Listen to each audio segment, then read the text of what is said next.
ಅಶ್ವಿನಿ ಗೌಡ. ಅಶ್ವಿನಿ ಗೌಡ ಒಳ್ಳೆ T R P candidate ನನಗನ್ನಿಸ್ದ ಪ್ರಕಾರ. So ನನಗಂತೂ ಯಾರಿಗೆ ಖುಷಿ ಆಯಿತೋ ಇಲ್ಲೋ ಗೊತ್ತಿಲ್ಲ, ಎಲ್ಲರಿಗೂ ಲೈಕ್ ಅಶ್ವಿನಿ ಗೌಡ ತುಂಬ ಲೈಕ್ ಅಟಂಬಂಬ್ ಇದ್ದಂಗೆ. ಬಟ್ ನನಗಂತೂ ಲೈಕ್ ಒಂದು ದೊಡ್ಡ ಪಟಾಕಿ. ಹೆಂಗೆ ಅಂದರೆ ನಾನ್ ಸ್ಟಾಪ್ ಪಟಾಕಿ. ಬಟ್ ಇತ್ತೀಚೆಗೆ ರಿಷಾ ಬಂದಮೇಲೆ ಸ್ವಲ್ಪ ಎಲ್ಲೋ ಒಂದು ಕಡೆ ಆ ಸೌಂಡ್ ಕಡಿಮೆ ಆಯಿತು ಅನಿಸುತ್ತೆ. ಟಿ ಆರ್ ಪಿ ಕಿಂಗ್ ಈ Gilli Ashwini Gowda super combination.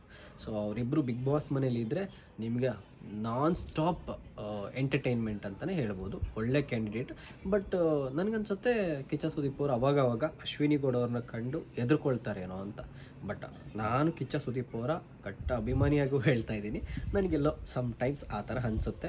But ಅದೇ ಚೈತ್ರ ಕುಂದಾಪುರ ಅವರು ಕಿಚ್ಚ ಸುದೀಪ್ ಅವ್ರಿಗೆ ಹೇಳ್ತಾರೆ ಯಾವುದೋ ಒಂದು ಮಾತಿನಲ್ಲಿ, ಲೈಕ್ ರಿಪೀಟ್ ಮಾತಾಡ್ತಾರೆ. ಅದಕ್ಕೆ ಕಿಚ್ಚ ಸುದೀಪ್ ಅವರು ಸಿಕ್ಕಾಪಟ್ಟೆ ಕೋಪ ಮಾಡ್ಕೊತಾರೆ. ಆದರೆ ಈ ಅಶ್ವಿನಿ ಗೌಡ ಅವರು ಮಾತಿನ ಮೇಲೆ ಮಾತನ್ನು ಆಡ್ತಾ ಇರಬೇಕಾದ್ರೆ ಕಿಚ್ಚ ಸುದೀಪ್ ಅವರು ಇದು ಎಲ್ಲೋ ಒಂದು ಕಡೆ ಬೇಜಾರಾಯಿತು. ಬಟ್ ಟಿ ಆರ್ ಪಿ ಕಿಂಗನ್ನು ಯಾರು ಕೂಡ ಬೆಂಡ್ ಮಾಡೋಕ್ಕಾಗೋದಿಲ್ಲ. ಒಳ್ಳೆ ಸ್ಟ್ರಾಂಗು, ಚುರುಕು ಮೆಣಸಿಕಾಯಿ.